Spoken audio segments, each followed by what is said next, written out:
हाँ, केवल नक्शा नक्शा ही दिख रहा होगा। नक्शे को और छोटा कर देते थोड़ा सा। यहाँ पर एक नया शासक हुआ है जिसका आपके नाम है स्पेशली, और वो नाम मिहिर भोज है। और मिहिर भोज से पहले अपन ने नाम पढ़ा है वो नागभट्ट है, ठीक है। नागभट्ट सबसे ज्यादा कायर राजा हुआ है, वो नागभट्ट इस वंश में हुआ है। स्पेशली इनके पास बेचारों के पास सही सेना ही नहीं होती थी। वत्सराज ने थोड़ी बहुत सेना इकट्ठी की है, बाकी होती नहीं थी, ध्यान रख लीजिएगा, ठीक है। नागभट्ट जीती के बाद शासक बना वो रामभद्र है। नाम कौन सा है? रामभद्र है, ध्यान रख लीजिएगा। और रामभद्र ने और बिल्कुल कुछ नहीं किया, ठीक है। जो सेना थी उसके वत्सराज के समय में इकट्ठी करके दी थी वो भी बिखर गई थी, क्योंकि पेमेंट नहीं मिलेगा तो कोई रहेगा नहीं। स्पेशली सेना में कोई पेमेंट नहीं दोगे तो रहेगा नहीं, और पेमेंट देने के लिए पैसा चाहिए, वो अगर होगा नहीं तो संभव नहीं होगा, ध्यान रख लीजिएगा। तो ऐसी कंडीशन में कहा जाता है कि जब रामचंद्र था उसके काल में कोई सेना ही नहीं रही, और जैसे ही कोई सेना ही नहीं रही तो फिर प्रॉब्लम क्रिएट हो गई। और प्रॉब्लम यही क्रिएट हो गई कि भाई आपके आगे चलेगा कैसे, वो समझ में नहीं आया, ध्यान रख लीजिएगा। और जैसे कैसे सब चलेगा ये समझ में नहीं आया, सारी सेनाएं थी वो उसकी खत्म हो गई, एक एक सैनिक थे वो छोड़कर चले गए। अब रामभद्र अकेला अकेला शासक बना रहा। सारे दरबारी कह रहे थे कि इस रामभद्र में लखन ही नहीं है, इसलिए सेना नहीं रह रही है। दरबारी भी छोड़ कर जाने लगे, और ऐसी कंडीशन में इस वंश का पतन ही निश्चित हो गया। लेकिन कहा जाता है कि इस रामभद्र का बेटा है वो बहुत बड़ा अच्छा था, प्रशासक अच्छा था, ध्यान रख लीजिएगा, और उसी का नाम मिहिर भोज है। कौन सा नाम है? मिहिर भोज। दरबारियों को लगा था कि वास्तव में अगर शासन व्यवस्था संभाल सकता है वो ये संभाल सकता है। कौन संभाल सकता है भाई? आपके मिहिर भोज। लेकिन ये शासक कब बनेगा? रामभद्र के मरने के बाद में, और साला रामभद्र मरे नहीं, ठीक है, ध्यान रख लीजिएगा। ऐसी कंडीशन में उपाय क्या है? मार डालना। भाई राज्य की भलाई के लिए एक व्यक्ति का बलिदान देना पड़े तो दे देना चाहिए, भले ही वो बाप क्यों ना हो, ठीक है, ध्यान रख लीजिएगा। तो दरबारियों ने यही इसको समझाया। किसको समझाया? मिहिर भोज ने, कि इस राज्य की भलाई इसी में है कि रामभद्र के प्राण ले लिए जाए और तुम शासक बनो, नहीं तो ये राज्य ही नष्ट हो जाएगा। मिहिर भोज ने भी कहा सही बात है, ठीक है, बाप नहीं रहे चलेगा, लेकिन कौन रहना चाहिए? राज्य रहना चाहिए, ठीक है, ध्यान रख लीजिएगा। और कहा जाता है मिहिर भोज ने आसानी से मार दिया। किसको मार दिया?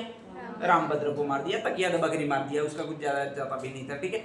मिहिर भोज सबसे ज्यादा शक्तिशाली सम्राट था। शक्तिशाली का मतलब खुद ही शक्तिशाली था, ध्यान रख लीजिएगा। लगभग इसकी फुट अपन की 5 फीट होती है हाईएस्ट लंबाई, इसकी लगभग अप्रोक्सीमेट 8 फीट के समथिंग लंबाई थी, ध्यान रख लीजिएगा। आपके जो 120-125 किलो वजन का आदमी था, मतलब बहुत ज्यादा होता है। अपन 50 किलो हो जाता तो भी ये कहता है बहुत मोटे हो गए, तगड़े हो गए, और अब तो किसी युद्ध में जाए ऐसा हो गए, ठीक है, ध्यान रख लीजिएगा। तो ये इससे भी बहुत बड़ा था आपके। स्पेशली कहा जाता है कि लंबा चौड़ा आदमी था। इसके सामने 2-3 आदमी आते थे तो वो कहीं लगते ही नहीं थे, ठीक है, उठाकर फेंक देता था वो तो पानी नहीं मांगते थे, ऐसी कंडीशन हो जाती थी। तो ऐसा आदमी था। और कहा जाता है कि इसने आसपास के प्रदेशों को जीतना प्रारंभ किया, और आसपास के प्रदेशों को इसने आसानी से जीत लिया। अब उसको कहा जाता है कि बड़ी सेनाएं बनानी थी उसको, तो नेक्स्ट आगे उसने धन वसूल करना प्रारंभ किया। जो भी इसकी अधीनता स्वीकार कर देते थे उनसे धन लिया जाने लगा, ठीक है। और बहुत जबरदस्त धन का निर्माण किया वो इसी आदमी ने किया। कौन सा आदमी ने किया भाई? आपके मिहिर भोज ने। कहा जाता है कि इसके काल में 4 सेनाएं थी इसके पास में। कितनी सेनाएं थी? 4। एक हमेशा पश्चिम के बॉर्डर पर रहती थी, कनकपाल परमार के नेतृत्व में, उसको सेनापति बना रखा था। बस जब भी युद्ध होता है मुझे बुला लेना, आगे हम 3 सेना लेकर आएंगे और वहां पर लड़ेंगे, तुझे एक काम करना है, आगे ही आगे बढ़ते रहना। तो इस बॉर्डर को संभालने का काम करता था वो कनकपाल परमार करता था। कौन करता था? कनकपाल परमार। इधर वाले बॉर्डर को संभालने का काम करता था वो अलकान देव करता था। कौन सा करता था? अलकान देव। इधर वाले बॉर्डर को संभालने का काम करता था वो बलहान देव करता था। कौन सा करता था? बलहान देव। और इधर वाले बॉर्डर में खुद ही रहता था नौसैनिक के रूप में, वो कौन रहता था? मिहिर भोज। भले ही सेना आती ना तो भी समुद्र में डुबा के मार डालता, जितने भी आते उतना अकेला ही मार डालता, ध्यान रख लीजिएगा। दूसरा किसी को जाने की जरूरत ही नहीं पड़ती थी, ठीक है। इतना बहुत बड़ा तैराक हुआ है वो आपका ये शासक हुआ। नाम कौन सा भी आपके? मिहिर भोज। इधर वालों को तो इसने आसानी से पराजित कर दिया, ठेठ महाराष्ट्र तक आ गया। महाराष्ट्र वाले कभी पराजित ही नहीं हो रहे थे, इसके सामने आते ही सरेंडर कर गए सारे के सारे, ठीक है। मराठे वीर होते सारे मराठे चले गए, कहीं एक एक का पता ही नहीं लगा इसके काल में। इतना खतरनाक राजा हुआ था, उसका नाम मिहिर भोज है, ध्यान रख लीजिएगा। यहाँ पर जैसे ही गया तो उसको बहुत ज्यादा दौलत मिली, क्योंकि साला इन लोगों ने कमाया बहुत ज्यादा था। और कहा जाता है बहुत ज्यादा दौलत मिली तो उससे एक अभिलेख बनवाया जिसको कहा जाता है दौलतपुर अभिलेख। कौन सा अभिलेख? दौलतपुर अभिलेख। और उसमें एक शब्द उत्कीर्णित करवाया जिसका नाम होता है प्रभास। कौन सा नाम होता है भाई आपके? प्रभास। तो दौलतपुर या डूंगरपुर ऐसे लिखोगे तो आपके DPR यूं ही लिखते हो आप, ध्यान रख लीजिएगा। तो D से दौलतपुर है, P से इसकी एक उपाधि है जिसको आपके कहा जाता है वो आपके प्रभास कहा जाता है। क्या कहा जाता है? प्रभास। दौलतपुर अभिलेख में, ठीक है, ध्यान रख लीजिएगा। इसका मतलब होता है शक्तिशाली आदमी, बहुत शक्तिशाली आदमी, ध्यान रख लीजिएगा। तो ये प्रभास उपाधि धारण की। इधर गया तो कहा जाता है कि इसने एक और अभिलेख खुदवाया और उसका एक नाम होता है, और वो जो नाम होता है वो ये अभिलेख कहलाता है। कौन सा अभिलेख भैया आपके? ग्वालियर अभिलेख। और वह से इसमें एक उपाधि है जिसको कहा जाता है आपकी ये उपाधि, नाम कौन सा है? वराह। और वराह जो कहते हैं वो सुअर को कहते हैं। किसको कहते हैं? सुअर को, क्योंकि नीची मुंडी करके भागता है एक बार, ठीक है, खतरनाक। सुअर का भागना सबसे खतरनाक होता है, शेर का भागना इतना खतरनाक नहीं होता। शेर ऊंचा मुंह करके भागेगा तो सामने क्या है वो देखेगा, ध्यान रख लीजिएगा। सुअर नीचा मुंह करके भागता है, ठीक है, तो उसको मुश्किल से जमीन के एक दो व्यक्ति दिखाई देता है, इसके आगे क्या है वो दिखाई नहीं देगा, ध्यान रख लीजिएगा। इसलिए कभी भी सुअर अगर भाग के आ रहा है तो सेनापति बन के पैर चौड़े करके खड़े मत रहिए, ठीक है, बीच में घुस के लेकर चला जाएगा आपको, ध्यान रख लीजिएगा। और दताड़ी बहुत तेज होती है उसकी, पैर वैर काट देगा वो हमेशा ये देखेगा नहीं कि आप कितने जने खड़े हो, आपकी गाड़ी खड़ी है कि नहीं खड़ी है, आप खड़े हो, आपकी मोटरसाइकिल खड़ी है, कुछ नहीं देखता है उस समय।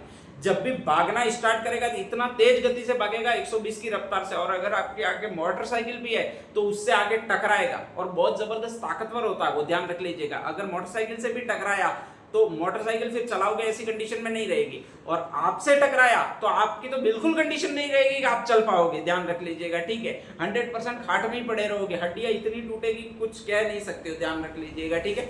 जिन जिन से सुअर टकराया उनकी हड्डियां बहुत जबरदस्त तरीके से विकृत हुई है या बहुत जबरदस्त तरीके से टूटी है। तो ऐसी इसकी सेना थी। किसकी सेना थी भाई? अपने मीर भोज की। ये खुद ही कहता है कि मैं जब दौड़ना स्टार्ट करता हूँ रणभूमि में, इसके बाद मैं ना देखता हूँ कि आगे क्या है, ना मेरी सेना देखती है, ध्यान रख लीजिएगा। रथ होता वो तो मेरी टक्कर से ही उड़ जाता है, इतना तेज दौड़ता हूं मैं यूं। और कहा जाता है कि ये इतना वास्तव में तेज इसकी सेना दौड़ती थी, जो भी आगे सामने होता था वो साइड हट जाते थे या फिर नेक्स्ट आगे सरेंडर करके भाग जाते थे, ठीक है। तो कहा जाता है इधर अटैक किया तो इधर सारे सारे लोग भाग गए। तो इसने एक अभिलेख लिखवाया जिसको ग्वालियर अभिलेख कहते हैं। उसमें कौन सी उपाधि धारण की इसने? वराह, आदि वराह की उपाधि धारण की। जब ये दोनों प्रदेश जीत गए तो ये सारी सेनाएं इधर मुड़ाई, और इधर मुड़ाकर कहा जाता है कि इन्होंने इधर अटैक करना शुरू किए, ध्यान रख लीजिएगा, ठीक है। और इसकी उपाधि यही थी, इसका राज्य चिन्ह है वो यही था, वराह का था। क्या था भाई आपके? सुअर का था। जब ये इधर जाते थे तो ये कौन लोग हैं ये पता नहीं था, बस इतना पता था कि ये नीची मुंडी करके आते हैं, सामने कौन खड़ा है, सेना खड़ी है कि नहीं खड़ी है, तलवार लेकर सैनिक खड़ा है कि नहीं खड़ा है, कि नौक इनकी तरफ है, कुछ नहीं देखते, साले भागते हैं। और भागते हैं वो इस तरह से भागते हैं पूरी सेना आगे आगे साफ हो जाए, ऐसे भागते हैं, यूं कहा जाता है। तो कहा जाता है जब ये इधर इतनी इसकी सेना 4 लाख की लगभग सेना थी, उस समय की सबसे बड़ी सेना रही है वो मीर भोज की रही है। तो कहा जाता है कि ये सारी सेना इधर भागी, और इधर पहले दिन ही कहा जाता है कि जब यहाँ से पंजाब से ये चले तो ठेठ यहाँ पर पहुंच गए, काबुल तक पहुंच गए। कहां तक पहुंच गए? काबुल तक। मुसलमानों के 2 प्रदेश थे, बहुत अच्छे समृद्ध प्रदेश थे, एक तो मुल्तान था और एक मंसूरा था। कौन कौन से प्रदेश थे? मुल्तान और मंसूरा, ठीक है, ध्यान रख लीजिएगा। उस मुल्तान और मंसूरा में जो शासन करता था मुस्लिम शासक, उसका एक नाम था इस्फहान, ठीक है, ध्यान रख लीजिएगा, मोमेडन नाम है। वो बहुत चौड़ा होकर शासन कर रहा था, क्योंकि वो जानते थे, मुसलमान खुद को यही जानते कि हम बलिदान देने वाले, अल्लाह के आगे किसी के आगे सर ही नहीं झुकाते हैं, सिर्फ सर झुकाएंगे तो अल्लाह के आगे ही झुकेगा वगैरह, बहुत ज्यादा फाकोलॉजी ये भी करते हैं, ध्यान रख लीजिएगा।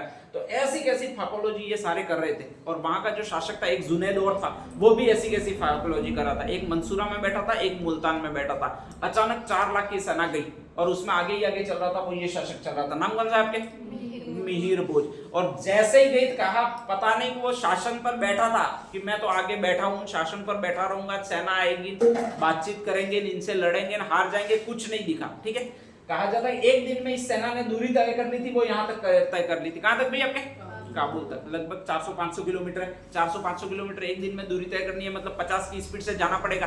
50 की स्पीड से घोड़े दौड़ाने पड़ेंगे, जितनी आपकी बाइक की स्पीड होती है उतने, और उतनी सी स्पीड से घोड़े दौड़ाएंगे तो आगे कुछ भी नहीं रहेगा। तो ध्यान रखिएगा, मुल्तान और मंसूरा 2 प्रदेश थे, बहुत समृद्ध प्रदेश थे, ऐसे थे सोने के बने हुए ऐसे प्रदेश थे, उन्होंने लूट कर बनाए थे। और जैसे ही कहा जाता है मिहिर भोज वहां से गुजर गया, आता दिखाई नहीं था, वो इतनी तेज गति से आया था, सेना भी उसकी नहीं दिखी थी, घोड़ों पर बैठकर आई थी, इतनी तेज गति से आई थी, बस वो गया। इसके बाद मुल्तान प्रदेश दिखा वापस, धूल से भरा हुआ, ना एक भी गर रहा है कहीं, ना कुछ और रहा है, ठीक है। सेना का तो उनका पता ही नहीं है, 1-2 जिंदा रह रहे हैं, वो भी कराह रहे हैं। राजा है वो जो सिंहासन पर बैठा था, वो तो सिंहासन ही नहीं मिल रहा है, पता नहीं ये ले गए, क्या हुआ है, ठीक है। और नेक्स्ट आगे कहा जाता है कि राजा है वो तो पता नहीं किस कंडीशन में पूरा विकृत हुआ है, या फिर टूट गया, फूट गया, ऐसा हो गया। और कहा जाता है जो भी आगे वाले मुसलमान थे वो गुफाओं में बनकर छिप गए थे। एक गुफा कहलाती है जिनको कहा जाता है अनमहफूज गुफा। ठीक है। बाकी जितने भी मुसलमान थे उतने सारे के सारे नष्ट हो गए थे, यहाँ पर बचे ही नहीं थे। कुछ मुसलमान ऐसे थे जिन्होंने बाद में पता लगा कि साले ये किसी को देखते ही नहीं और ऐसे आते हैं तुरंत ही खत्म कर देते हैं, तलवारें लहराते हुए आते हैं। अचानक इनके सामने जितनी भी बड़ी सेना हो 5 मिनट में खत्म हो जाती है। युद्ध के नियमों का पालन ही नहीं करते, तलवार ऐसी चलाते हैं मुंडी कटेगी सीधी और कुछ होगा नहीं। तो ऐसी कंडीशन में कहा जाता है कि वो एक गुफा में छिप गए। और गुफा कौन सी कहलाती है आपके? अनमहफूज गुफा में, ठीक है। इसके बाद में कहा जाता है कि कुछ मुसलमान बचे। अगर ये अनमहफूज गुफा में उस दिन नहीं छिपे होते तो सारे के सारे मुसलमान ही नष्ट हो जाते, इस पृथ्वी पर ही नष्ट हो जाते। किसके कारण नष्ट हो जाते? आपके मिहिर भोज के कारण नष्ट हो जाते हैं, ठीक है। ध्यान रख लीजिएगा, जो भी अनमहफूज गुफा में मुसलमान बचे थे या बचे थे वो सबसे ज्यादा नफरत करने लगे। किससे नफरत करने लगे? मिहिर भोज। और इसके चिन्ह से सबसे ज्यादा नफरत करने लगे। इसका चिन्ह कौन सा भी आपके? बराह। इसीलिए मुसलमान आज भी सबसे ज्यादा नफरत करते हैं। तो वो किससे करते हैं भाई? आपके सुअर से करते हैं। वो उस चीज को भुला ही नहीं पाए कि साला एक अलग से आया और पता नहीं हमारे दो एक वेल स्टेट प्रदेश थे उनको खत्म ही कर गया, पूरा पूरा समाप्त कर दिया, ठीक है। इनकी नस्लें इसलिए बची है कि ये अनमहफूज गुफा में छिप गए थे, नहीं तो आज एक भी मुसलमान जिंदा नहीं होता। इसीलिए उनको शिक्षा दी जाती है कि तुम्हें सबसे ज्यादा नफरत करनी है वो मिहिर भोज से करनी है। और मिहिर भोज से करनी है मतलब इनके चिन्हों से करनी है। कौन से चिन्ह से करती है? बराह। इसीलिए आज भी मुसलमान देखोगे सुअर का कभी मांस नहीं खाते, सुअर को कभी मारते नहीं है, ठीक है। भले ही कितने भी बढ़ जाए सुअर का मांस नहीं खाएंगे, सुअर का नाम नहीं लेंगे, ठीक है।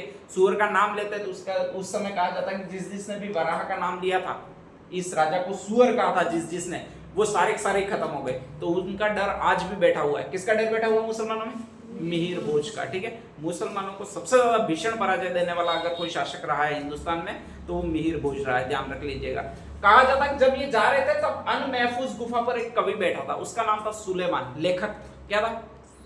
लेखक। उस सुलेमान को पकड़कर यहाँ पर ले आए। तो सुलेमान ने कहा जाता है मिहिर भोज के बारे में लिखा, और मिहिर भोज के बारे में पहला शब्द यही लिखा है कि एक खतरनाक है और ये कैसा भी आपके बरैया शासक है। और इसी बरैया को वो जो लिखता है वो आपके ये लिखता है, कौन सा शब्द लिखता है भाई? आपके बरुआ लिखता है, ठीक है। ध्यान रख लीजिएगा। तो एक तो इसने लिखा कि ये बहुत बरुआ शासक है। बरुआ का मतलब बहुत बरैया है, ठीक है। अल जुज्र है, अल जुज्र का मतलब जो अल्लाह को भी नहीं माने ऐसा है। अल्लाह खुद भी हमारे इसके सामने आ जाए तो वो भी गिर जाएंगे, धूल में मिल जाएंगे और मिलेंगे ही नहीं, शक्ल ही पहचान में नहीं आएगी। ऐसा अगर कोई शासक है तो वो कौन सा भी आपके मिहिर भोज है। कहा जाता है कि इसने इन सारे मुसलमान तो यहाँ पर भाग गए, इधर वाले प्रदेश को जीत लिया, इधर वाले प्रदेश को जीत लिया, इधर वाले प्रदेश को जीत लिया, और लगभग सबसे ज्यादा सीमा विस्तार कर लिया वो इस मिहिर भोज ने कर लिया। जब आदमी इतना कमा लेता है, इतना ज्यादा प्राप्त कर लेता है तो उसको ज्यादा कुछ इच्छाएं होती भी नहीं है इसके बाद में, ध्यान रख लीजिएगा। इसके बाद उसे क्या इच्छा होती है? अरे भाई इसके बाद उसके क्या इच्छा होती है? भाई तीर्थ यात्रा करूं, ठीक है, बहुत कमा लिया। अपने मम्मी पापा को भी यही इच्छा होती है, बहुत कमा लिया सारा जीवन में, अब क्या करूं मैं? तीर्थ यात्रा करूं। इसलिए हर साल वो तीर्थ यात्रा चले जाते हैं। तो कहा जाता है ये भी तीर्थ यात्रा चला गया, ठीक है। ध्यान रख लीजिएगा। और अपने बेटा जो महेंद्र पाल था उसको शासन पर बिठा दिया। तो इसने पितृहंता के रूप में शासन ग्रहण किया था और लास्ट शासन सौंपा है वो संन्यास ग्रहण करके सौंपा है, ठीक है। तो ये 2-3 चीजें वो ध्यान रखनी है। और इसकी 4 प्रकार की सेनाएं, चारों सेनापतियों के नाम याद रखने। कौन कौन से? कनकपाल, एक और तुम सुन क्या रहे थे? अलकान देव, एक और बलहान देव। कौन सा? बलहान देव। ये इधर बलहान देव है, इधर अलकान देव है, और इधर कौन सा भी आपके कनकपाल है। सुलेमान ने इसको क्या कहा? दो, एक तो बरुआ, एक अल्लाह से बड़ा अल जुज्र। क्या कहा? अल जुज्र का है, ठीक है। ध्यान रख लीजिएगा। और एक प्रश्न और आता है सुलेमान किसके काल में भारत आया था? तो सुलेमान में मां आता है, इसलिए ये इसके काल में भारत आया। किसके काल में भारत आया? इसने 2 कौन से सेंटर नष्ट कर दिए थे बिल्कुल? एक तो मुल्तान है, मसूरी, वेरी गुड, उत्तर प्रदेश वाली। मंसूरा, कौन सा? मंसूरा, ध्यान रख लीजिएगा, ठीक है। तो नेक्स्ट हेडिंग डाल दीजिएगा मिहिर भोज।